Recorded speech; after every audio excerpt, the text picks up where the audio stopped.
नमस्कार एसटिभी च्याटमा यहाँलाई हार्दिक स्वागत छ। म प्रकाश गिरी। एसटिभी च्याटको आजको अङ्कमा हामी चर्चा गर्नेछौँ हाम्रो अहिलेको राजनीति तर यो राजनीतिले अथवा भनौँ सत्ता राजनीतिले समाधान दिन नसकेको हुनाले विकल्प के त भनेर वैकल्पिक राजनीतिको बारेमा आज हामी अलिकति बढ्ता केन्द्रित भएर चर्चा गर्नेछौँ।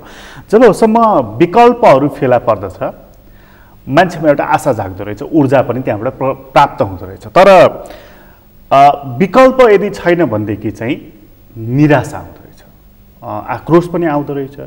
त्यो आक्रोश कतै विद्रोहमा परिणत पनि हुँदो रहेछ, कहीँ कहीँ दमित भएर पनि बस्दो रहेछ जबसम्म त्यसले एउटा नेतृत्व पाउँदैन। आजको हाम्रो राजनीतिमा चाहिँ हिजो अल्पमतको सरकार भयो, मिलिजुली सरकारहरू भए, त्यसले आफ्ना योजनाहरू कार्यान्वयन गर्न सकेन भनेर बहुमत प्राप्त गर्यो। बहुमत पनि कति भन्दाखेरि करिब करिब 2/3 बहुमत प्राप्त गरेको सरकार दल हामीसँग छ। तर त्यसले त्यो हिजोको आशा जुन थियो त्यो आशामा खरो उत्रन सकेको छैन। त्यसकारण एक किसिमको मानिसहरूमा निराशा देखिएको छ। आम मानिसमा मात्र होइन, पार्टी पङ्क्तिमा पनि निराशा देखिएको छ। र झन्डै यो 4-6 महिना यतादेखि निरन्तर अविरल अविच्छिन्न रूपमा नेकपामा विवाद छ र त्यो विवादको चुरो कारण के हो र त्यो विवाद कहाँ पुगेर हल हुने हो यसको उत्तर स्वयं नेकपाकै नेताहरूसँग पनि छैन।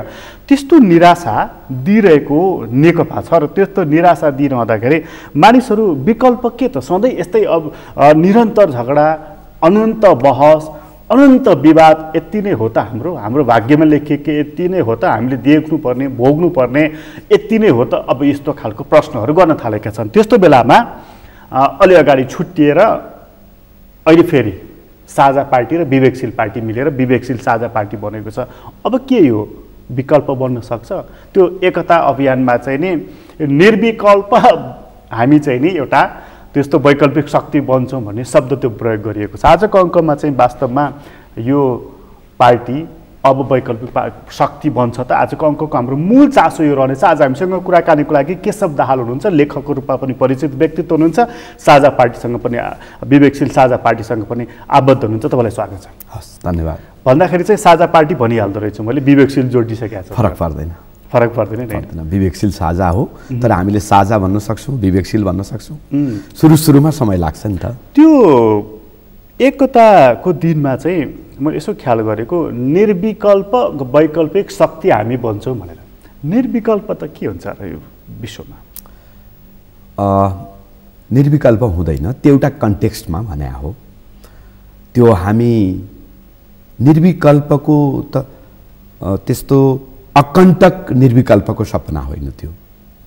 त्यो भनेको के हो भने एउटा खास समयमा यो मुलुकको रूपान्तरणको लागि हामी तपाईहरू सबैले पत्याएको पार्टी बन्न चाहन्छौँ। बरु यसो भने हुन्थ्यो नि, बरु अब हामी नफुट्ने गरी जुटेका छौँ भने हुन्थ्यो नि। त्यो त मेरो आग्रह। त्यो त हो नै, हामी नफुट्ने गरी जुटेका छौँ र आजको समयका लागि हामी तपाईहरू सबैले पत्याउने एउटा निर्विकल्प पार्टी बन्छौँ। पत्याउने सबैले पत्याउने।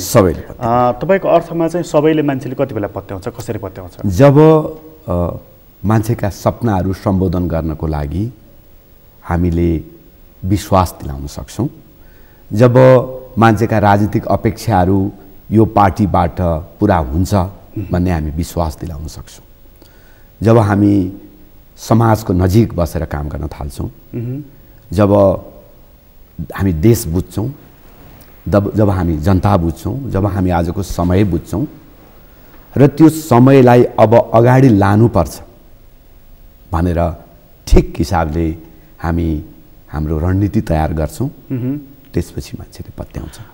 त्यसपछि हामी तर मान्छेले फेरि यस्तो पनि भइसकेको छ कि तपाईँले बडा महत्त्वपूर्ण कुरा गरिराख्नु भएको छ कि जब कि उनीहरूको आशा सपनासँग तपाईँहरू जोडिनुहुन्छ र त्यसलाई पुरा गर्न सक्छ यसले है भनेपछि मान्छेले विश्वास गर्छ, भरोसा गर्छ। तर यति धेरै मानिसहरूले आएर ठगिसकेका छन् जनतालाई कि क्रान्तिका नाममा, प्रगतिका नाममा, अग्रगमनका नाममा, अब बातको त कुरै छोडिदिउँ होइन, सबै नाममा ठगिसकेका छन्। अब फेरि मान्छेले पत्याउँछ त नयाँ विचार, नयाँ शक्ति, नयाँ के भन्दैमा। अब यो के गर्नुहुन्छ त? हामी ठग्यौँ। राजनीतिक हिसाबले वास्तवमा नेपाली जनता ठिलो बनाइयो र त्यो इतिहास हेऱ्यौँ भने 70 वर्ष भयो, 3टा पुस्ता लगभग हामी राजनीतिक सपनाबाट थिलथिलो हुँदै आयौँ। हामी सडकमा आयौँ, आन्दोलन गऱ्यौँ, रगत बगायौँ र आशा गऱ्यौँ हाम्रा सपनाहरू पुरा हुन्छ। फेरि पुरा भएन, फेरि हामीले आन्दोलन गऱ्यौँ र तपाईँले भने जस्तै आज यसो उभिएर हाम्रो विगतलाई हेर्दा के लाग्छ भने हामी त ठग्यौँ वास्तवमा। तर के गर्नुहुन्छ त, मान्छेको जातै यस्तै हो। हामी ठग्यौँ भनेर रोएर कराएर कुनामा बसेर पलायन भएर जीवन चल्दैन, समाज चल्दैन, देश चल्दैन।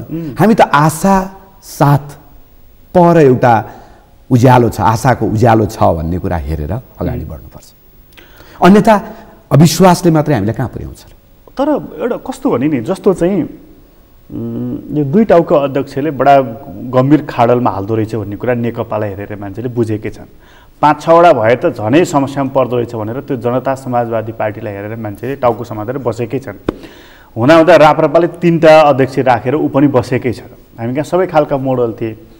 तपाईँहरू त विचारमा, सङ्गठनमा, चेतमा, कार्यशैलीमा सबै नयाँ भनेको हो नि त। अलिकति युवा हुनुहुन्छ, अलिकति प्रोफेसनलहरू हुनुहुन्छ, अलिकति फरक हुन्छ होला भनेको। तपाईँहरूको पनि एकता गर्दाखेरि चाहिँ एउटा अध्यक्ष रे, अर्को संयोजक रे, के भन्नुभयो? यसलाई दुई हिसाबले हेरौँ भन्ने म निवेदन गर्न चाहन्छु। यो निवेदन हो। एउटा यसको राजनीतिक पक्ष छ। राजनीतिक पक्ष चाहिँ के हो भने यो एकीकरण आवश्यक छ। अघि तपाईँले सुरुवातमा जे भन्नुभयो, नेपाली जनतालाई एउटा राजनीतिक आशा दिन आवश्यक छ, राजनीतिक विश्वास दिन आवश्यक छ कि हामी विकल्पहीन छैनौँ है, हामी विकल्प बनाउने दिशामा अगाडि बढिरहेका छौँ, राजनीतिक विकल्प सम्भव छ र यो दुईटा पार्टीको एकीकरण चाहिँ राजनीतिक विकल्प निर्माणको हाम्रो प्रयत्न हो भनेर हामीले राजनीतिक हिसाबले एउटा म्यासेज दिन चाह्यौँ। यो महत्त्वपूर्ण कुरा हो। तर यो एकीकरण गरिरहँदाखेरि यसका केही प्राविधिक पक्षहरू पनि थिए स्वाभाविक हिसाबले। यसको नाम के राख्ने, यसको एकीकरण साँच्चै प्राविधिक हिसाबले कसरी अगाडि बढ्छ, कमिटीहरूको गठन पुनर्गठन र एकीकरण कसरी हुन्छ, नेतृत्वको व्यवस्थापन के हो, यी प्राविधिक पक्ष पनि थिए। हामीले के विचार गर्यौँ भने प्राविधिक कारणले गर्दाखेरि यसको जुन राजनीतिक लक्ष्य हो त्यो अवरुद्ध हुनु हुँदैन। प्राविधिक कारणले गर्दा एकता अवरुद्ध हुनु हुँदैन। त्यसैले नेपाली जनतालाई सुन्दर विकल्प दिने महत्त्वाकांक्षा साथ जुन हामीले राजनीतिक आकांक्षा साथ एकीकरण गर्यौँ, प्राविधिक कारणले यसलाई अवरुद्ध गर्न चाहेनौँ, एउटा कुरा। त्यसपछि दोस्रो प्राविधिक जुन मैले भनिरहेको छु त्यो प्राविधिक विषयमाथि चाहिँ केही खास मनोविज्ञानहरू थिए। जस्तो यो व्यक्तिको एकीकरण मात्रै होइन, यो त दुईटा पार्टी बीचको एकीकरण हो। दुईटा पार्टी बीचको एकीकरण स्वभावतः दुईटा मनोविज्ञानहरू बीचको एकीकरण पनि हो। र हामीले के म्यासेज दिन चाह्यौँ दुवै पार्टीका सदस्य साथीहरूलाई भने, साथीहरू यो जितको आधारमा गरिएको एकीकरण हो। हामी कोही सानो र ठुलो एउटा पार्टी अर्कोमा विलयको मोडलमा यो एकीकरण भएको होइन। हामी दुईटैले इक्वल फुटिङमा यो एकीकरण गर्दैछौँ। जब त्यो म्यासेज हामीले दिन सकेनौँ भने यो एकीकरण बलियो हुँदैन, प्रभावकारी हुँदैन भन्ने हिसाबले हामीले, थाहा छ हामीलाई धेरै मान्छेहरूले अहिले तपाईँले भने जस्तै यो दुईटा अध्यक्ष राख्ने अथवा दुईटा संयोजक राख्ने यो मोडलमा नजानुहोस् भन्नुभएको, र हामीले उहाँहरूलाई अनुरोध गर्न चाहेको के हो भने अहिले यो दुईटा पार्टीहरूको मनोविज्ञानलाई सम्बोधन गर्न कतिपय चिजमा हामीले, कतिपय प्राविधिक विषयमा हामीले यसरी नै जाने निर्णय गर्यौँ। यद्यपि यसको हाम्रो राजनीतिक लक्ष्य महत्त्वपूर्ण थियो। त्यसो नगर्दाखेरि एकतामा भाँजो हालिन्थ्यो होइन, भाँजो हालिँदैन थियो होइन, किनभने अथवा एकताको मनोविज्ञान त्यहाँनिर तोडिन्थ्यो। एकताको मनोविज्ञान चाहिँ जुन हिसाबले हामीले स्थापित गर्न खोजेको त्यसले चाहिँ फेरि यो कुरा पनि स्थापित गरिदियो नि, पुराना पार्टीहरूमा मात्र होइन कि नयाँ पार्टीहरूमा पनि पदप्रतिको आसक्ति चाहिँ नि बडा बलियोसँग रहेको रहेछ भन्ने कुरा पनि त स्थापित गरिदियो त्यसले। त्यो चाहिँ तपाईँहरूले भन्नुहुन्छ। त्यसमा मेरो अनुरोध चाहिँ के हो भने हामी पदप्रति आसक्त छैनौँ। त्यो म उदाहरण दिन्छु। यदि हामी पदप्रति आसक्त भएको भए नयाँ पार्टीमा हामी केन्द्रीय तहमा 15-20 पद निर्माण गर्नको लागि हामीलाई गाह्रो थिएन। हामी अध्यक्ष बनाउँथ्यौँ, संयोजक बनाउँथ्यौँ। अघि तपाईँले भने जस्तै कतिपय पार्टीहरूमा 4-5 जना अध्यक्ष भएका पार्टीहरू पनि छन् हाम्रो बिचमा। हामी उपाध्यक्ष बनाउन सक्थ्यौँ 5-7 जना, प्रदेश वाइज पनि उपाध्यक्ष बनाउन सक्थ्यौँ। 2-3 जना हामी महासचिव बनाउन सक्थ्यौँ, सचिव बनाउन सक्थ्यौँ, कोषाध्यक्ष बनाउन सक्थ्यौँ। हामीले त्यो किन बनाएनौँ?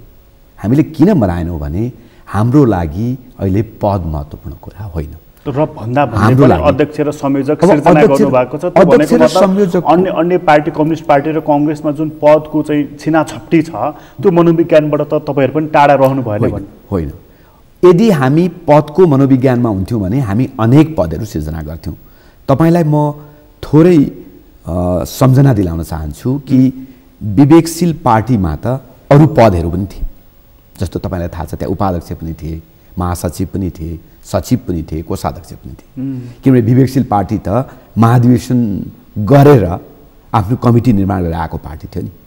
यदि हामी पदप्रति आसक्त भएको भएदेखि हामी के भन्ने थियौँ भने ल विवेकशील पार्टीमा यति पदहरू छन् होइन, अब साझा पार्टीमा पनि तिनै पदहरू क्रिएट गरौँ, मान्छेहरू नोमिनेट गरौँ र जस्तो अध्यक्ष संयोजक भनेर भन्यो त्यस्तै महासचिव उपाध्यक्ष भनेर। तर हामीले के गर्यौँ भने तपाईँहरूको पार्टी पनि त्यो प्राविधिक रूपमा चाहिँ सङ्गठनको त्यो जन्जालमा फसी त राखेको छैन अथवा फस्न गइराखेको त छैन। मात्रै अहिले हामीलाई हेरिरहने हाम्रा शुभेच्छुकहरू, हाम्रा मतदाताहरूले 2टा अध्यक्ष नगर्दै हुन्थ्यो अथवा अध्यक्ष संयोजक नगर्दै हुन्थ्यो भन्ने जुन अपेक्षा राख्नुभएको थियो, त्यसमा हामी अलिकति उहाँहरूलाई अनुरोध गर्न चाहेको के हो भने यो एकीकरणलाई हामीले यसको मनोविज्ञानलाई सम्बोधन गर्न यो आवश्यक भयो। यद्यपि यसलाई हामी लामो समय लान चाहँदैनौँ, महाधिवेशनबाट हामी टुङ्ग्याउँछौँ र यसको राजनीतिक पक्षमा नै उहाँहरूले चाहिँ ध्यान दिनुपर्छ। अलिकति अगाडि बढौँ। यो साङ्गठनिक कुरा गर्नुभयो तपाईँले, ठिक छ, यो कुरालाई हामी पर्गेल्छौँ, हेर्छौँ। 2-4 महिनापछि तपाईँहरू अधिवेशन गर्नुहुन्छ अनि एकीकरण गर्नुभयो, एकता भयो, अब तपाईँहरू लड्डु सड्डु बाँडेर ओके हामी त एक भयौँ भन्ने त भएको छ, त्यसपछि के गर्ने? एक त भइयो, त्यसपछि के गर्ने? राजनीति गर्ने हो, जनता बिचमा जाने हो, सङ्गठनलाई सुदृढ गर्ने हो। हामी कहाँ त सबैभन्दा ठुलो समस्या त्यही छ नि, ठुलो झुन्ड हुने, भिड धेरै जम्मा गर्ने, त्यसको नेता बन्ने, नेता बनेपछि अब स्वतः ठुलो नेता भइयो, सके सरकारमा जाने, सरकार चलाउने, सरकार चलाइसकेपछि के गर्ने भन्दाखेरि ढुकुटी भर्ने। हाम्रो त यही नै रह्यो र चाहिँ हामी अहिले यसलाई 3 चरणबाट म यहाँलाई छोटकरीमा कुरा गर्न चाहन्छु। अब अहिले हाम्रो आजका दिनमा यो एकीकरण सरकारको लागि, सत्ताको लागि र सम्पत्ति आर्जनको लागि होइन, त्यो हामी सबैलाई थाहा छ। किनभने एउटा बन्दै गरेको पार्टी जो अहिले नै सरकारमा जाने, सत्तामा जाने र चाहिँ यो सम्पत्ति आर्जनमा जाने त्यो मिसनमा छैन, त्यो हाम्रो होइन, टाइम लाग्छ। म अलिकति अर्कै कुरा गर्न खोजिरहेको छु।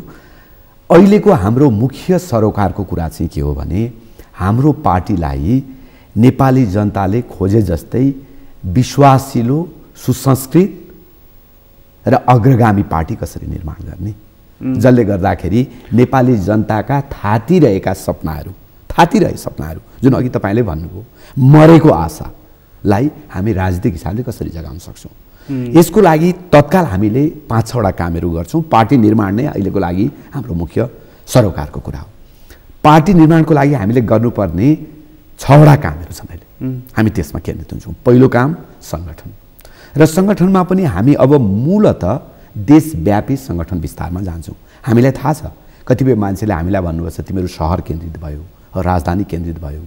हामी उहाँहरूलाई जवाफ दिन चाहन्छौँ, विनम्रतापूर्वक उहाँहरूलाई भन्न चाहन्छौँ कि हामी देशव्यापी सङ्गठन विस्तारमा जान्छौँ, हामी धुलोमा जान्छौँ। 1 सेकेन्ड रोकेँ तपाईँलाई। मैले सङ्गठन निर्माण गर्दाखेरि चाहिँ जस्तो काङ्ग्रेस कम्युनिस्टहरूले सदस्यता दिन्छन् नि, केशव दाहाल काङ्ग्रेस सदस्य भयो अथवा केशव दाहाल नेकपाको सदस्य भयो 5 रुपियाँ टिकट काटेर, त्यस्तै खालको हो तपाईँहरूको कि तपाईँहरूको पार्टी चाहिँ यो जनताको पार्टी हुन्छ? होइन, हाम्रो डेफिनेटली हामी जनताको पार्टी नै बनाउन चाहन्छौँ। नेताको पार्टी नेताको पार्टी हुँदैन। हामीले अघि पनि मैले भन्दै थिएँ, म भन्दैछु कि हामी सङ्गठन र सङ्गठन विस्तारको अहिलेको अब हाम्रो मुख्य योजना के हो भने हामी देशव्यापी रूपमा र मूलतः किसान, मजदुर, गाउँ, दूरदराजलाई, त्यहाँका सपनाहरूलाई कसरी हामी पार्टीमा जोड्न सक्छौँ त्यो विषयलाई त्यो चिजलाई विचार गरेर हामी देशव्यापी रूपमा सङ्गठन विस्तारमा जान्छौँ, यो एउटा कुरा हो। दोस्रो हाम्रो कुरा प्रशिक्षण हो। हामी कस्तो पार्टी बनाउन चाहिरहेका छौँ। आजको सन्दर्भमा वैकल्पिक पार्टीको उपादेयता के छ र वैकल्पिक पार्टीको चरित्र कस्तो हुनुपर्छ, हाम्रो विचार के हो, हाम्रो मुद्दा के हो, हाम्रो प्रणाली के हो, हामीले सुसंस्कृत राजनीति भन्यो भने त्यो सुसंस्कृत राजनीति के हो, हामी दोस्रो यो गर्न यसमा प्रशिक्षण चलाउनुहुन्छ। प्रशिक्षण। तेस्रो, त्यसपछि नेपाली जनताका पछिल्ला मुद्दाहरू के हुन्, त्यो मुद्दामा हामी जनपरिचालन गर्न चाहन्छौँ, त्यो आन्दोलन गर्न चाहन्छौँ, अभियानहरू गर्न चाहन्छौँ। भ्रष्टाचारले मुलुक थिलथिलो छ, यो विषयमा बोल्नेको। राज्यहीनता छ सर्वत्र, यो विषयमा बोल्नेको। राज्यको सम्पूर्ण अङ्गमा पार्टीकरण छ, यो विषयमा बोल्नेको। हामी नेपाली जनतालाई भन्न चाहन्छौँ कि यो विषयमा हामी बोलौँ, अन्यथा हामी जुन समस्याको भड्खालोमा छौँ यहाँबाट हामी निस्किन सक्दैनौँ। र त्यो निस्किनको लागि कलेक्टिभली नेपाली जनता हामी सबै सँगसँगै बोल्न पर्यो र परिचालित हुनु पर्यो। तेस्रो। चौथो, त्यसपछि केही पार्टी निर्माणका कामहरू छन्। पाँचौँ, हामी एकीकरण र ध्रुवीकरणको अभियानलाई अलिकति निरन्तर गर्न चाहन्छौँ। यो विवेकशील र साझा पार्टीको एकीकरण त भयो, तर यतिले मात्रै पुग्दैन। हामी अरू अन्य समान विचार राख्ने पार्टीहरूसँग पनि मिल्न चाहन्छौँ। र छैटौँ, हाम्रो आज गर्नुपर्ने मुख्य विषय भनेको महाधिवेशन र महाधिवेशनमा यो एकीकरणमा कतिपय चिजहरू मिलेको छैन भने महाधिवेशनमा मिलाउँछौँ। यो भनेको पहिलो चरण हो। त्यसपछि हामी निर्वाचनतिर जान्छौँ दोस्रो चरणमा, होइन? स्वभावतः स्थानीय निकायको निर्वाचन होला। यसमा चाहिँ मलाई दुईटा कुराले चाहिँ आकर्षित गरेको छ। एउटा चाहिँ पार्टी निर्माणको तपाईँले कुरा गर्नुभयो, एउटा त्यो कसरी पार्टी निर्माण गर्ने भन्ने सन्दर्भको कुरा। दोस्रो चाहिँ भ्रष्टाचारको तमाम जनतासँग जोडिएका मुद्दाको विषयमा। अब तपाईँ जनताको बिचमा जान्छौँ भन्ने दोस्रो नम्बर मुद्दामा हामीका त पार्टी निर्माणको नि दुईवटा आधार छन्। एउटा चाहिँ आन्दोलनबाट, खास गरी विद्रोहबाट, हिंसाबाट राजनीतिमा ठुलो शक्ति भएर आउने एउटा बाटो छ। अर्को बाटो तपाईँहरू अप्नाइराख्नु भएको छ। अस्ति भर्खर एउटा हिंसात्मक घटना गरेको छ विप्लव समूहले, ऊ पनि पार्टी निर्माणको चरणमा रहेको छ। थाहा छैन उसले भनेको वैज्ञानिक समाजवाद कसरी आउला, कहिले आउला, त्यो थाहा छैन। तर तपाईँहरू चाहिँ यो पार्टी निर्माणको सन्दर्भमा जनताको मुद्दाहरूको बिचमा हामी हुन्छौँ, उनीहरूको भावनाहरू समेट्छौँ जुन भनिराख्नु भएको छ नि, यो बाटोबाट गएर तपाईँहरूले चाहिँ यो देशमा हस्तक्षेपकारी भूमिका निर्माण गर्न गरी यो पार्टीलाई कहिले निर्माण गरिसक्नुहुन्छ? अब हामी चाहन्छौँ चाँडै हामी राजनीतिको केन्द्रमा आउन चाहन्छौँ। हामी यही अब हुने निर्वाचन चाँडै, यो अबको 2 वर्षपछि त चुनाव हुन्छ। हो तर त्यो हाम्रो चाहना हो र त्यो चाहना अनुसार हामी जनताको बिचमा जान्छौँ र जनतालाई हामी भन्छौँ कि अन्यथा के विकल्प छ, कि त हामी यही काङ्ग्रेस, यही कम्युनिस्ट, फेरि काङ्ग्रेस, फेरि कम्युनिस्टको हामी चक्करमा पर्छौँ। जब हामी 30 वर्ष देख्यौँ, होइन? काङ्ग्रेस र कम्युनिस्टको खेल, उनीहरू फेलियर भए भन्ने तपाईँ, उनीहरू असफल भए, होइन?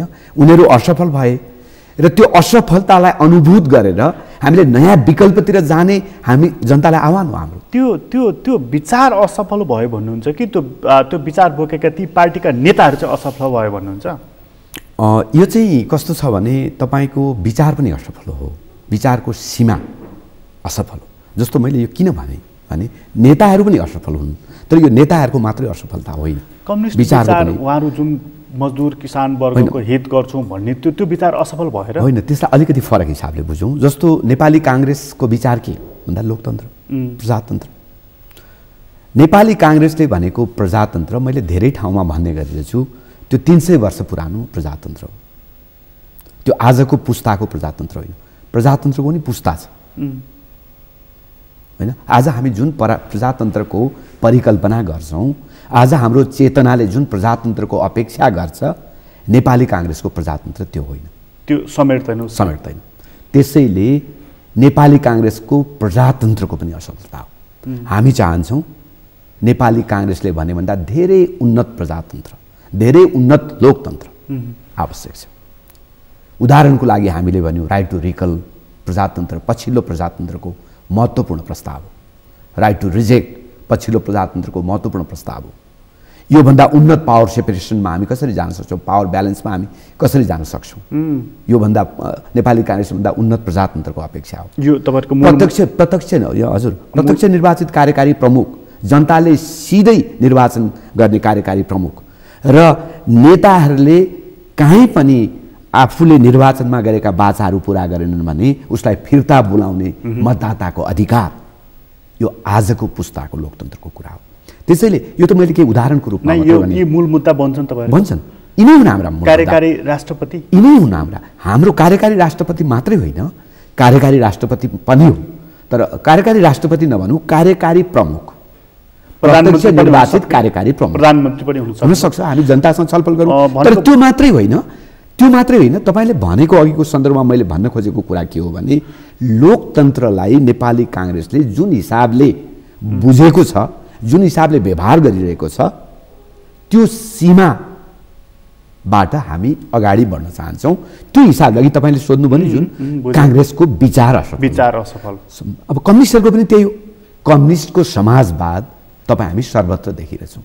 सिटामोल खान नपाएर, झाडा पखालाले एउटा उपचार गर्न नपाएर, पैसा नभएको कारणले गर्दा पढ्न नपाएर नेपाली जनताहरू जुन समस्यामा छन्, लाखौँ मान्छेहरू बेरोजगार छन् र जसलाई राज्यले हेर्दैन होइन, त्यो राज्यको नायक कम्युनिस्ट पार्टी र त्यो पार्टीको समाजवादी सरकार जो नाङ्गे झार्छ हाम्रो अगाडि।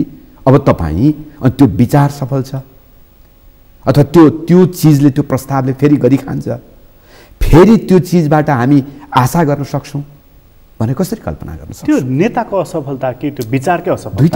दुइटै हो। त्यो नेता कसरी त्यस्तो बन्यो? कम्युनिस्ट पार्टीको नेताहरू अथवा काङ्ग्रेस पार्टीका नेताहरूमाथि आज हामी जति पनि प्रश्नहरू गरिरहेका छौँ नि, होइन, त्यो मान्छे कसरी त्यस्तो बन्यो? तर कुन मेसिनबाट बन्यो? तर त्यही पार्टीमा फेरि एउटा यो विचारको यो बहस पनि चलिरहेका छन्। तिमीले गल्ती गर्यौ, तिमीले राम्रो गर्न सकेनौ भनेर अर्को पक्षले त्यहाँ प्रश्न त उठाइरहेका छ नि त। त्यति स्वतन्त्रता त दियो नि त त्यो विचारले। डेफिनेटली स्वतन्त्रता दियो। स्वतन्त्रता त हामी सम्मान गर्छौँ। प्राप्त उपलब्धिहरू जे हामीले पायौँ त्यसको लागि त हामी हाम्रा नेताहरूलाई अथवा हामीभन्दा अगाडिको पुस्तालाई धन्यवादै दिन्छौँ नि। अब उहाँहरूले त्यसमा बहस गर्नुहुन्छ, मन्थन गर्नुहुन्छ, यही नेतृत्वले ठिक छ म सक्छु अथवा भन्ने प्रमाणित गर्नुभयो, पुनः प्रमाणित गर्नुभयो भने अगाडि बढ्नु होला, नत्र भने विस्थापन गरेर अर्को ल्याउँछ। कुरा त त्यो हो नि त। होइन, तपाईँलाई यसमा तपाईँले भनेको चिजमा म दुईवटा कुरा गर्न चाहन्छु। एउटा चाहिँ जस्तो नेकपाकै तपाईँले कुरा गर्नुभयो होइन, आखिरी तपाईँले के भन्नु भने छलफल त भयो नि। छलफल के भयो? सत्ता र शक्तिको सेयरिङ। तिमी अध्यक्ष बन्ने, तिमी प्रधानमन्त्री पनि बन्ने, अनि सर्वत्र राज्य दोहन पनि तिमी नै, मजा पनि तिमी नै गर्ने। अर्कोले भन्छ तिमीलाई दिएको त तिमी पनि गरी खाऊ न। हामीले चाहेको राजनीतिक परिवर्तन, हामीले चाहेको सुसंस्कृत राजनीति, हामीले चाहेको पार्टीभित्रको आन्तरिक लोकतन्त्र त्यस्तो होइन। दुईटा नेता बीचको झगडालाई तपाईँ वैचारिक झगडा, दुईटा गुटभित्र बीचको चाहिँ सत्ता र शक्ति स्वार्थको झगडालाई तपाईँ राजनीतिक झगडा र त्यसपछि आउने निकासले नेपाली जनताका सपनाहरूलाई फेरि सम्बोधन गर्ला कि भन्ने भ्रमबाट हामी अगाडि बढ्यौँ भने त हामी अगाडि पुग्दैनौँ। हामीले त त्यसलाई त्यो सम्पूर्ण चिज यो नेकपाभित्र भएको यो झगडामा तपाईँ कहीँ पनि वैचारिक सानोभन्दा सानो तन्तु पनि भेटाउनुहुन्न। तपाईँ कहीँ पनि म एकदमै कुनै पनि वैचारिक राजनीतिक रूपमा त्यो झगडा सम्मान योग्य छैन। वैचारिक राजनीतिक रूपमा त्यो झगडाले कुनै मूल्य स्थापित गर्न सक्दैन। वैचारिक राजनीतिक रूपमा त्यो झगडाले नेपाली जनताको समृद्धि, नेपाली जनताको सुख, नेपाली जनताले चाहे जस्तो सुसंस्कृत राजनीति र लोकतन्त्र स्थापनाको मुद्दा त्यो झगडाभित्र कहीँ पनि छैन। तर त्यहाँनिर सूक्ष्म रूपमा हेर्दाखेरि चाहिँ दुईटा विचारको द्वन्द्व जस्तो देखिन्छ क्या। एउटा चाहिँ पार्टीले सरकारलाई सञ्चालन गर्ने, पार्टीको हुकुमअनुसार, निर्देशनअनुसार, निर्णयअनुसार चल्ने कि सरकार अलग चिज हो, पार्टी अलग चिज हो, शक्ति पृथकीकरण भन्ने अलग चिज हो भन्ने कुरा, यो दुईटा विचारको द्वन्द्व तपाईँले देख्नुहुन्न? त्यो विचारको द्वन्द्व होइन, त्यो तपाईँको एकदमै खराब भाषाभन्दा त्यो गाँडकोराकोर भइरहेछ होइन। त्यो गर्नको लागि अब एउटा राजनीतिक मान्छेहरूको झगडा भएको कारणले गर्दाखेरि एउटा पृष्ठभूमिबाट आएको मान्छेहरूको झगडाको कारणले गर्दाखेरि उहाँहरू कतिपय सन्दर्भमा केही शब्दहरू क्वाइन गर्नुहुन्छ जसको कुनै अर्थ छैन। तपाईँलाई मैले किन यो कुरा भनिरहेको छु भने पार्टीभित्रको डेमोक्रेसीलाई कसरी संस्थागत गर्ने भन्ने विषयमा त्यहाँ झगडा देख्नुहुन्छ। सरकारले पछिल्लो पटक ल्याएका कतिपय चाहिँ योजनाहरूमाथि त्यो जनमुखी कसरी बनाउने त्यो योजनाहरूलाई भन्ने कुरामा त्यहाँ कुनै छलफल देख्नुहुन्छ। भ्रष्टाचारको अन्त्य र सुशासनको प्रत्याभूतिको लागि अब पार्टी र सरकारले लिनुपर्ने बाटो के हो भन्ने विषयमा त्यहाँ कुनै तपाईँ विवाद बहस छलफल देख्नुहुन्छ। त्यसमा त प्रधानमन्त्री स्वयंको कमिटमेन्ट अस्ति भर्खर पनि आएको छ त। तपाईँ हामी फेरि भुलिने कुरा नगरौँ। हामीले हेऱ्यौँ, हामीले देख्यौँ, अब फेरि पनि हामी होइन भइरहेछ त हुँदैछ त भन्ने हो भने हाम्रो पुस्ता जान्छ। भनेको भ्रष्टाचारको सन्दर्भमा सरकारको कमिटमेन्ट तपाईँलाई जसले भ्रष्टाचारको संरक्षण गरेको छ, जसले भने मतलब त्यसले कमिटमेन्ट गरे के हुन्छ? प्रधानमन्त्रीले अहिले के देख्नुहुन्छ तपाईँ? तपाईँ त्यही ट्रान्सपरेन्सीको रिपोर्टलाई भनिराख्नु भएको छ र उहाँहरू त्यसलाई हामी मान्दैनौँ भनिराख्नु। नमानेर हुन्छ, नमानेर हुन्छ। जब तथ्यहरूले तथ्य र सत्यलाई तपाईँ इन्कार गर्न सक्नुहुन्छ। पछिल्लो समय जति पनि भ्रष्टाचारका काण्डहरू भए ती मान्छे को हुन्? ती मान्छे कहाँ छन्? ती मान्छेलाई कसले संरक्षण गरेको छ? हाम्रा भ्रष्टाचार नियन्त्रण गर्नको लागि बनेका संरचनाहरू किन प्रभावकारी भएनन्? ती संरचनाहरूलाई प्रभावकारी बनाउनको लागि प्रधानमन्त्रीलाई कसले रोकेको छ? अनि तपाईँ हामी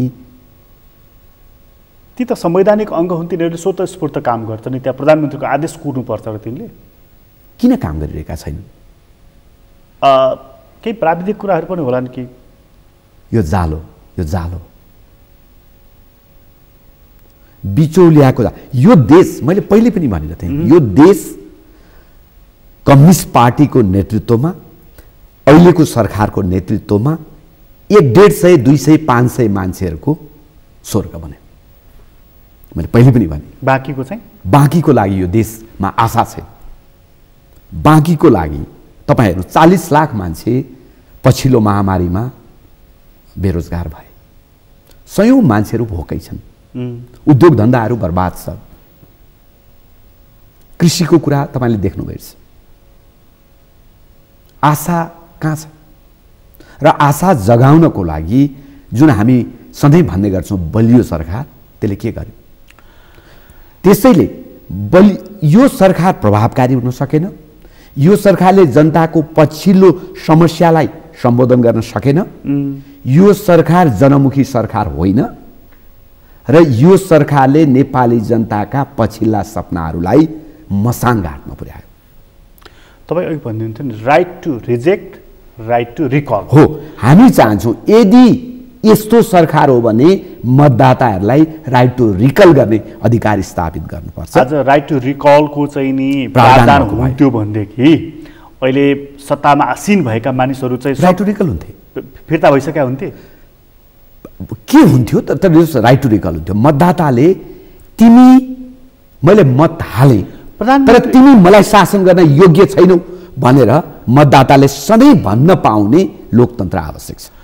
प्रधानमन्त्री एकचोटि भोट हाल्ने अनि 5 वर्ष रजाई गर्ने त्यो लोकतन्त्र पुरानो लोकतन्त्र। प्रधानमन्त्रीलाई कसरी मूल्याङ्कन गरिराख्नु भएको छ? उहाँको कमिटमेन्टलाई पनि नबिर्सनु होला। प्रधानमन्त्री त इतिहासमा सबैभन्दा धेरै हावा हुनुभयो, हावादारी मान्छे हुनुभयो। माफ गर्नुहोला, यो तपाईको चाहिँ हाम्रो दुर्भाग्य हो। यत्रो ठुलो आन्दोलनपछि, संघीय लोकतान्त्रिक गणतन्त्र स्थापनापछि, ऐतिहासिक रूपमा लेखिएको संविधान जारी भइसकेपछि चुनावबाट 2 नजिकको सरकार बनाएर उहाँले इतिहासमै सबै भन्दा ठुलो अवसर प्राप्त गर्नुभयो र उहाँले त्यो अवसर गुमाउनु, यो देश बनाउने, नेपाली जनताका सपनाहरूलाई सम्बोधन गर्ने। र उहाँ माथिको मेरो टिप्पणी दुर्भाग्यवश, मैले दुर्भाग्यवश भने मेरो यो टिप्पणी, यो मैले कुनै पूर्वाग्रहबाट यो टिप्पणी गरेको होइन, दुर्भाग्यवश उहाँ इतिहासमा सबैभन्दा हावादारी प्रधानमन्त्री हुनु। सामाजिक सञ्जालमा तपाईँ पनि सक्रिय हुनुहुन्छ, म देखिराखेको छु। भर्खर किताब यो राम्रो शब्द होइन, मोक्षभूमि खूब चर्चा चलिरहेको छ, त्यस मानेमा पनि तपाईँ सक्रिय हुनुहुन्छ। एक थरी मानिसले राजनेता भनेको देख्नुहुन्न, पढ्नुहुन्न तपाईँ? होइन, राजनेता भनेको के हो? सयौँ मान्छेहरू उहाँको समयमा बेरोजगार भए, त्यो हुँदाखेरि नेता राजनेता हुन्छ भने उहाँ राजनेता हो। उहाँकै टाउकोमा मात्र यत्रो दोष जम्मै जान्छ त? त्यो दोष तपाईँले लिने त? यो कोभिडको सामना पनि उहाँले गर्नु पर्यो। त्यो दोष के नेपाली किसानले लिने? त्यो दोष मजदुरले लिने, रिक्सावालले लिने? यो देशको असफलताको दोष कसलाई दिने त? जसले यो देशको नेतृत्व गर्यो, जो सरकारमा छ, जो 2/3 नजिकको भने हरेकचोटि भाषण गर्दाखेरि आफ्नो दम्भ प्रस्तुत गर्छ, म भन्छ, आई एम द स्टेट भन्छ। जसले जुन तहबाट आफूलाई प्रस्तुत गर्छ, म यो देशको सर्वेसर्वा हुँ भनेर, उसले यसको सफलता असफलताको भागीदार उनी सबैभन्दा मुख्य भागीदार। यसको दोष पनि उहाँले लिनुपर्छ, किनभने र एक्जिक्युटिभ उहाँ नै हुनु। र राजनेताको तपाईँले कुरा गर्नु, यही त दुर्भाग्य हो। यो सबै बेथितिको नायकलाई चाहिँ राजनेता भन्ने त्यो चलन हो भने वा राजनेता हो। सबैभन्दा असफल मान्छेलाई सम्बोधन गर्दा राजनेता भनेर भनिन्छ भने वा राजनेता हो। यो जुन अलिक कठोर कठोर शब्द पनि तपाईँ प्रयोग गरिराख्नु भएको छ। एक हिसाबले हेर्ने हो भने, अर्को एङ्गलबाट हेर्ने हो भने, कोभिड छ, यत्रो 6-8 महिनादेखि हामी बन्द भएर बस्नु परेको छ, आर्थिक सङ्कुचन छ, बेरोजगारी छ, होइन? उहिलेदेखिका कुशासनहरूको भारी पनि बोक्नु परेको छ, नाकाबन्दीदेखिका असरहरू पनि छन्, नक्साको बारेमा लडाइँ पनि चलिराखेको छ। एक थरी मानिसहरू भन्छन् यहाँभित्र त कुस्ती मात्रै हुन्छ, त खेल मैदान हो, खेलाउने चाहिँ खेलाडीहरू चाहिँ रचनाकारहरू डाइरेक्टरहरू त सीमाभन्दा बाहिर छन्, त्यसको असर यहाँ देखिएको पनि भन्छन्। यो सबसँग त उहाँले लडिराख्नु भएको छ नि, जुधिराख्नु भएको छ नि। उहाँ एक्लै किन लड्नु पर्यो त? उहाँ एक्लै किन लड्नु पर्यो? यो सबैसँग यता पनि हानेको छ, उता पनि हानेको छ, उता पनि हानेको छ, आफ्ना मित्रहरूलाई नै हानेको छ, आफ्ना नेताहरूलाई नै हानेको छ। उहाँलाई हामीले भनेको यसरी लड्नुहोस् भनेको होइन। हामीले त सुरुमै भन्यौँ, प्रधानमन्त्रीज्यू, देशमा ठुलो सङ्कट आउँदैछ, संसारभरि नै सङ्कट छ। तपाईँले यो सङ्कटमा एक्लै लड्ने होइन, सम्पूर्ण पार्टीहरू सहितको एउटा सर्वपक्षीय संयन्त्र बनाउनुहोस्, सर्वदलीय संयन्त्र बनाउनुहोस् हामीले भन्यौँ। र यो त्यसले के गर्छ? र त्यसले तपाईँको यो सङ्कटबाट यो देशलाई अगाडि लानको लागि कम्तीमा एउटा राजनीतिक सहमति साथ तपाईँलाई मद्दत गर्छ। अच्छा, संयन्त्र, सर्वपक्षीय संयन्त्र, सर्वपक्षीय सर्वदलीय संयन्त्र। जस्तो तपाईँलाई हेर्नुहोस्, यो सारा चिजसँग लड्नको लागि उहाँको एक्लैको सामर्थ्यले पुग्दैन नि। हामीले त्यसैले भन्यौँ, जस्तो तपाईँ बजेट कस्तो बनाउने, यत्रो ठुलो चाहिँ आर्थिक तपाईँको चाहिँ जोखिमहरू बिचमा हामी छौँ, यत्रो ठुलो बेरोजगारी सिर्जना भएको छ, अहिले चाहिँ हाम्रो अब राष्ट्रिय आय तपाईँको चाहिँ घटिरहेको छ हो, तर त्यसलाई चिजबाट डिल गर्नको लागि त, त्यसलाई चिर्नको लागि त उहाँले एकजना विद्वान अर्थमन्त्री लगेर बिचरा के गर्नु है? होइन, त्यसैले हामीले के भन्यौँ भने एप्रोचमै उहाँलाई हामीले भन्यौँ सबैको मद्दत तपाईँले लिने गरी राष्ट्रिय संयन्त्र। त्यसपछि दोस्रो कुरा भन्यौँ, त्यसपछि तपाईँले विज्ञहरूको एउटा प्राविधिक टोली बनाउनुहोस्, पार्टीको कुरा छोड्नुहोस्। दुईटा काम तपाईँले गर्नुपर्छ, एउटा राष्ट्रिय सहमति, सर्वपक्षीय सर्वदलीय सहमति साथ तपाईँ अगाडि बढ्नुपर्छ, तपाईँ एक्लै हुनुहुन्न, होइन? दोस्रो कुरा, यो सम्पूर्ण चिज चाहिँ मुडे बलले पेलिने चिज होइन नि त। यो मुडे बलले पेल्छु म भनेर त पेलिँदैन, यिनीहरू केही होइनन् भनेर पनि पेलिँदैन। यो त तपाईँको विज्ञहरूले तपाईँको चाहिँ सही जानु पर्यो। तपाईँको सुझाव मलाई राम्रो लाग्यो, यो चिज यो त लिखित रूपमा हो। तर यसमा अर्को पक्ष पनि छ नि, हामी त अहिले दलीय व्यवस्थाको अभ्यास गरिराखेको छौँ, बहुलवाद आधारित, होइन? यो त समावेशी लोकतन्त्र हो नि त हाम्रो त। बडा मिठो छ नि नामहरू, कति मिठो मिठो छ। त्यहाँ त पार्टीले हिजो चुनावमा लिएर गएको घोषणापत्र कार्यान्वयन गर्ने कुरा हो नि त। यसरी देऊ मलाई गर्नुहोस् न त, अहिले त्यो मत दियो र भनेदेखि यो घोषणापत्र लागू गर्छु भन्ने हो नि त, होइन? त उहाँलाई किन सर्वपक्षीय चाहियो? ती त अङ्कुश लाउने यन्त्र हुन् नि त। त्यसो भए बिहोर्नुहोस्, उहाँलाई सहयोग गर्न सहयोगी हातहरू अगाडि बढ्दा उहाँले सहयोगी हातहरू लिनुहुन्न, र मलाई सर्वपक्षीय सर्वदलीय संयन्त्र आवश्यक छैन, म एक्लै जान्छु भन्नुहुन्छ भने बिहोर्नुहोस् यो सबै। उहाँको प्रष्ट मान्यता छ यसमा कि बारम्बार प्रधानमन्त्रीले भनि पनि राख्नु भएको छ कि राम्रा कामहरूको प्रचार भएर नराम्रा कामहरूको चाहिँ भयङ्कर एम्प्लिफाई गरेर त्यसलाई यस्तरी ल्याइयो, यस्तरी बजार हल्ला पिटाइयो कि बदनाम गर्ने कोसिस गरियो, बडा मिश्रणमय काम भइरहेको छ भने 50 चोटि भनिसक्नु। त्यो उहाँको पूर्वाग्रह हो, त्यो उहाँको पूर्वाग्रह हो। कहिलेकाहीँ मान्छे तपाईँको जब असफल हुन्छ, जब बाटो पाउँदैन, जब निकास थाहा पाउँदैन, उसको अहङ्कारले उसलाई तपाईँको चाहिँ आफै भित्रको अहङ्कार, आफै भित्रको आगोले उसलाई जलाउँछ नि, त्यसपछि ऊ त्यसरी नै बोल्छ, उत्तेजित हुन्छ, उहाँ आक्रोशित हुनुभएको, उहाँ उत्तेजित हुनुभएको, उहाँ बाज्नुहुन्छ छरछरी। रमाइलो कुरा त, उहाँ पत्रकारसँग बाज्नुहुन्छ, आलोचकहरूसँग बाज्नुहुन्छ, जनतासँग बाज्नुहुन्छ, नागरिक समाजसँग बाज्नुहुन्छ, छरछरी बाज्नुहुन्छ। हामीले के भन्यो भने नबाज्नुहोस् प्रधानमन्त्री। एउटा लेखक पनि हो तपाईँ, अलिकति साहित्यिक मन पनि भएको मान्छे, मलाई यो कुरा बताइदिनुहोस्, एउटा नेता खास गरी एक्जिक्युटिभ पावर भएको मान्छे कति बेला त्यसरी बाज्छ? जब उसको दम्भले काम गर्दैन। त्यो त प्रलाप हो क्या, प्रलाप। फाइदा के हुन्छ उसलाई त्यसरी? फाइदा हुँदैन। सर्वसत्तावादीहरू, तानाशाहीहरू, सामन्तहरू, अहङ्कारी शासकहरू जुगाको लडाइँ लड्छन्, फाइदा नाफा बिर्सिन्छन्। जब एउटा खास समय आउँछ नि, त्यसपछि जुगाको लडाइँ सुरु हुन्छ। इगो भन्छन्, इगो। म पनि छुइनँ, त पनि छुइनँ हो क्या। ए त्यो त विध्वंसकारी हुन्छ त। उहाँको त्यही हो।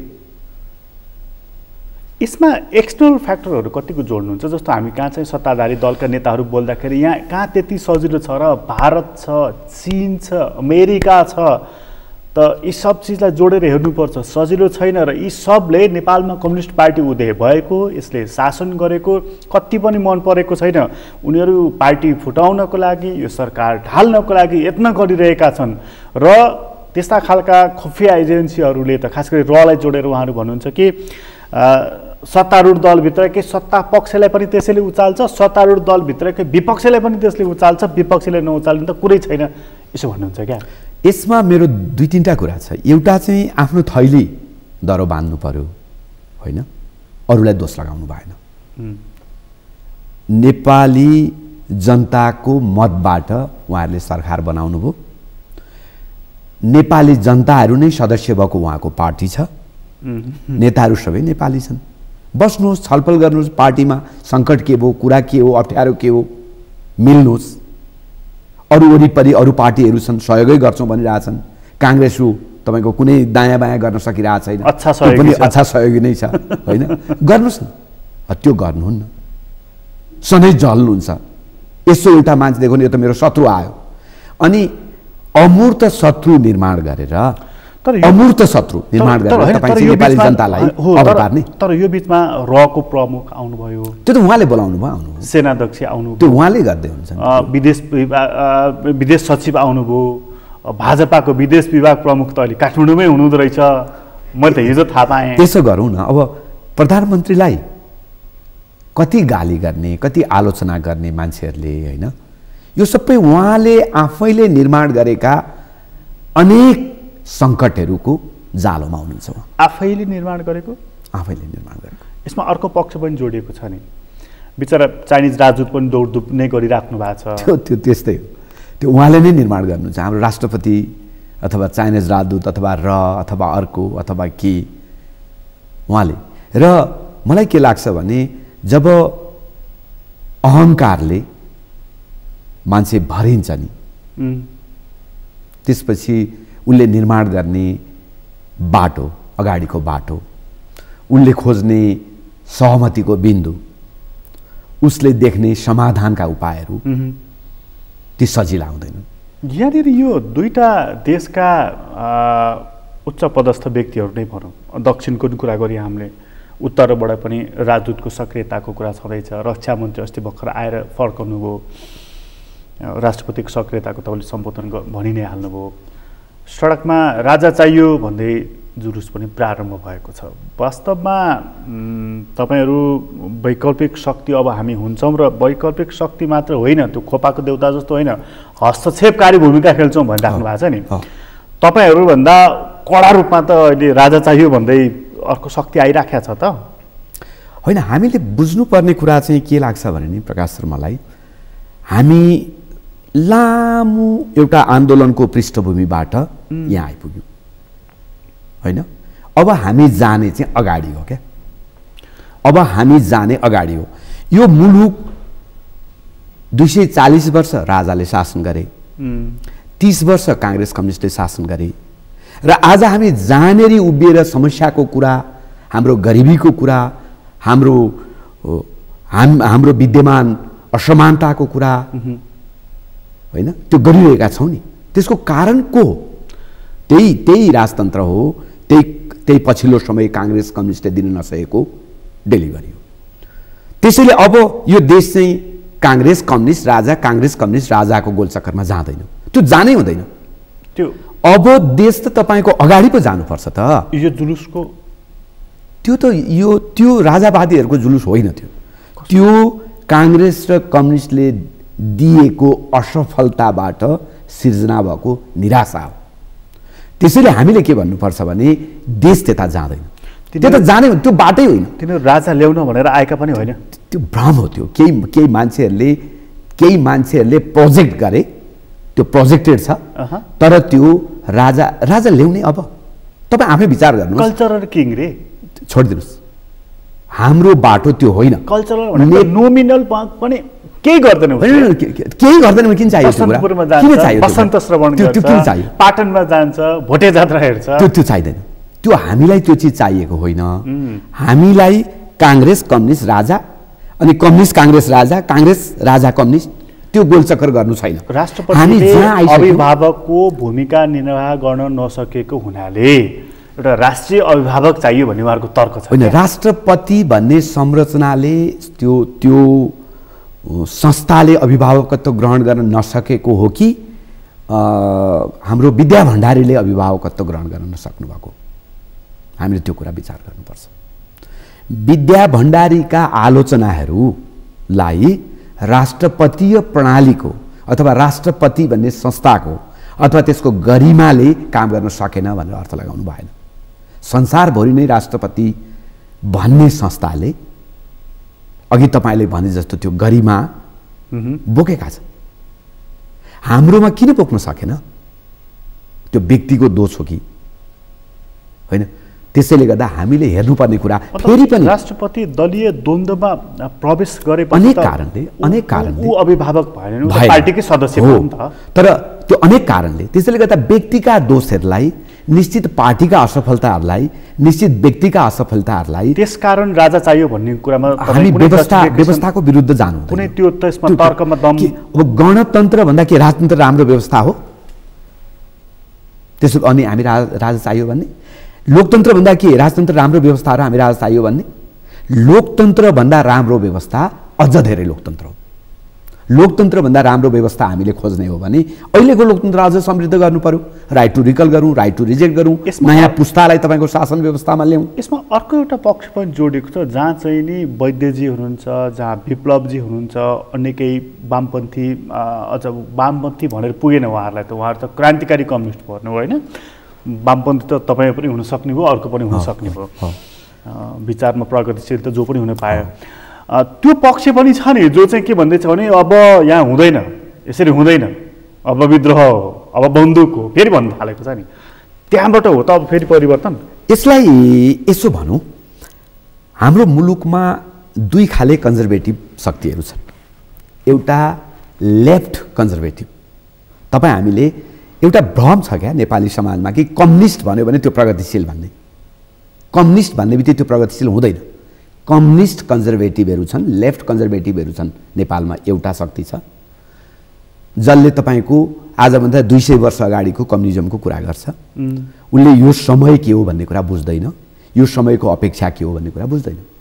अर्को कन्जर्भेटिभ शक्ति छ, राइटिस्ट कन्जर्भेटिभ शक्ति छ, जसले फेरि पनि अनेक सङ्घर्षपछि हामी यहाँ आइपुग्यौँ र अगाडि जानुपर्छ भन्ने कुरा बुझ्दैन। होइन, पहिलेको अब राजा राजतन्त्र भन्छ, यो दुईटै शक्ति विकल्प होइन पहिलो। त्यसपछि बिचमा काङ्ग्रेस कम्युनिस्टहरू छन् जसलाई हामीले 30 वर्षदेखि देखिसक्यौँ, र काङ्ग्रेसले भनेको लोकतन्त्र र कम्युनिस्टले भनेको समाजवाद, त्यही मोडलमा त्यही वैचारिक राजनीतिक प्रस्ताव र त्यही राजनीतिक संस्कृतिबाट हामीले उनीहरूलाई हेऱ्यौँ भने त्यसले अब नेपाली जनतालाई विकल्पको रूपमा, नेपाली जनताका सपनाहरू पुरा गर्ने एउटा संरचना, राजनीतिक संरचनाको रूपमा अब योगदान गर्न सक्दैन। त्यसैले यो दुईटै चिजको विकल्पमा नेपाली जनतालाई हामीले आह्वान गर्नुपर्छ। तर त्यो लोकतान्त्रिक विकल्प तपाईले भने जस्तो लेफ्ट चाहिँ कन्जर्भेटिभ र राइटिस्ट कन्जर्भेटिभ, यी दुईटै कन्जर्भेटिभहरूको चाहिँ आँखाको तारो भनेको त यो संविधान छ। त्यसमाथि सत्तारूढ दलमा यो अघि तपाईँले भनिहाल्नुभयो यो गलफत्ती, यो त राष्ट्रिय लज्जाको विषय छ। यसले गर्दाखेरि पनि संविधानमाथि फेरि चुनौती थपिएको छ। संविधानमा चुनौती थपिनु भनेको त अन्ततः व्यवस्थामाथि नै प्रश्न हो नि त। निश्चय नै, तर हामीले विचार गरौँ न, यो संविधान उन्नत संविधान हो। लामो समय नेपाली जनताले सङ्घर्ष गरेर प्राप्त गरेको उपलब्धि सहितको संविधान हो। होइन, यसको अर्थ यो होइन कि यो संविधानमा फेरबदल गर्नुपर्ने चिजै छैन भन्ने होइन। तर हामीले विचार गर्नुपर्ने कुरा के हो भने संविधानमाथि फेरबदल गर्नु पर्यो भने पनि त्यो अग्रगामी फेरबदल, त्यो डेमोक्रेटिक फेरबदल होइन, त्यो नेपाली जनताका पछिल्ला, मैले बार बार भन्ने गरेको छु, पछिल्ला सपनाहरूसँग जोडेर फेरबदल हो क्या। यो पश्चगामी, यसलाई अझ तपाईँको जड, अझ सङ्कीर्ण, अझ अलोकतान्त्रिक बनाउनको लागि यसको फेरबदल होइन। कसैलाई प्रधानमन्त्री बन्नु पर्यो भनेर यसको संशोधन गर्ने होइन। त्यसैले चाहे राजनीतिक व्यवस्थालाई हामी अझ उन्नत बनाउने स्कोप छ, त्यो डेमोक्रेटिक हिसाबले नै गर्नुपर्छ। म तपाईँलाई संविधानमा पनि त्यही नै हो। म तपाईँलाई यहाँनिर रोकिहालेर छोटो मात्र प्रश्न गर्छु र उत्तर पनि छोटै अपेक्षा गर्दछु कि यो अहिलेको नेकपाको लफडामा हामीले वैकल्पिक शक्तिदेखि यहाँसम्मको एउटा अल्ट्रा लेफ्टसम्मको कुरा गरिरहेका छौँ। यहाँसम्म आइपुग्दाखेरि चाहिँ यो संविधानमा चुनौती छ भने सबैभन्दा बढ्ता चुनौती कोबाट छ? काङ्ग्रेस र कम्युनिस्ट। यो संविधान ल्याउने उनीहरू नै हुन् नि। यो संविधानलाई, यो व्यवस्थालाई, सङ्घीय लोकतान्त्रिक गणतन्त्रलाई सबैभन्दा धेरै बदनाम गरे र नेपाली जनताले चाहिँ होइन यो त बेठिक व्यवस्था पो ल्याइएछ कि क्या हो भन्ने मनोविज्ञान जुन सञ्चार भयो, त्यसको कारक को काङ्ग्रेस कम्युनिस्टहरू। उनीहरूले ठिक हिसाबले यो संविधानले व्यवस्था गरे अनुसार डेलिभरी दिएको भएदेखि सङ्घीय लोकतान्त्रिक गणतन्त्र, सङ्घीय व्यवस्थालाई ठिक हिसाबले कार्यान्वयन गर्ने, डेमोक्रेसीलाई जनमुखी बनाउने, डेमोक्रेसीलाई जनताका आर्थिक सामाजिक मुद्दासँग जोडेर डिल गर्ने, सरकारलाई जनताको सरकारको रूपमा चाहिँ स्थापित गर्ने, जनमुखी बनाउने, भुइँतिर फर्केर हेर्ने, त्यो गरेको भएदेखि अहिले केही मान्छेहरू चाहिँ पुरानै चिज ठिक भनेर निस्किन्थे सडकमा। यो जुलुस निस्कँदैन थियो। यसको पछाडिको कारक उहाँहरू नै हो। यो संविधानमाथि, यो व्यवस्थामाथि सबैभन्दा धेरै घात कसैले गर्दैछ भने त्यो कम्युनिस्ट र काङ्ग्रेसले गर्दैछ, यो सरकारले गर्दैछ।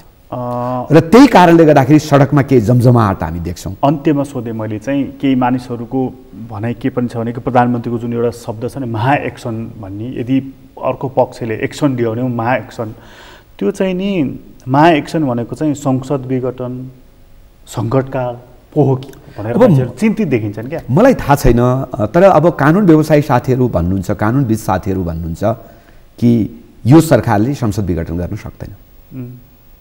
मलाई थाहा छैन, त उहाँहरू भन्नुहुन्छ कानुनविदहरू सक्दैन। र अहिलेको विकल्प, अहिलेको बाटो, अहिलेको समाधान त्यो होइन। हामी चाहन्छौँ यो सरकार सुध्रियोस्, प्रधानमन्त्रीले आत्मसमीक्षा गर्नुहोस्, प्रधानमन्त्रीले देश दुनियाँ र यसले देखिरहेको सपना बुझ्नुहोस्, नत्र तपाईँको उहाँहरूको युग सकिन्छ, नत्र उहाँहरूको दिन सकिन्छ, नत्र उहाँहरूले जे गर्नुभयो र आजसम्म आउनुभयो, अब नेपालले नयाँ राजनीतिक कोर्स लिन्छ र त्यो कोर्स फेरि त्यो डेमोक्रेटिक कोर्स, अझ धेरै लोकतन्त्रको कोर्स हुन्छ। तर त्यो अझ उन्नत लोकतन्त्रको उहाँहरूको लागि चाहिँ यो अन्तिम अवसर हो। तर उहाँहरूको लागि अन्तिम अवसर हो। तपाईँलाई धेरै धेरै धन्यवाद। हस्, आदरणीय दर्शक तपाईँलाई पनि धन्यवाद। आज हामीले कुराकानी गऱ्यौँ केशव दाहालसँग। उहाँ विवेकशील साझा पार्टीसँग आबद्ध हुनुहुन्छ र लेखकको रूपमा पनि परिचित व्यक्तित्व हुनुहुन्छ। उहाँसँगको कुराकानी अहिलेलाई यति नै। एसटिभी च्याटबाट म प्रकाश गिरीलाई बिदा दिनुहोस्। सगरमाथा टेलिभिजन हेर्दै गर्नुहोला। नमस्कार।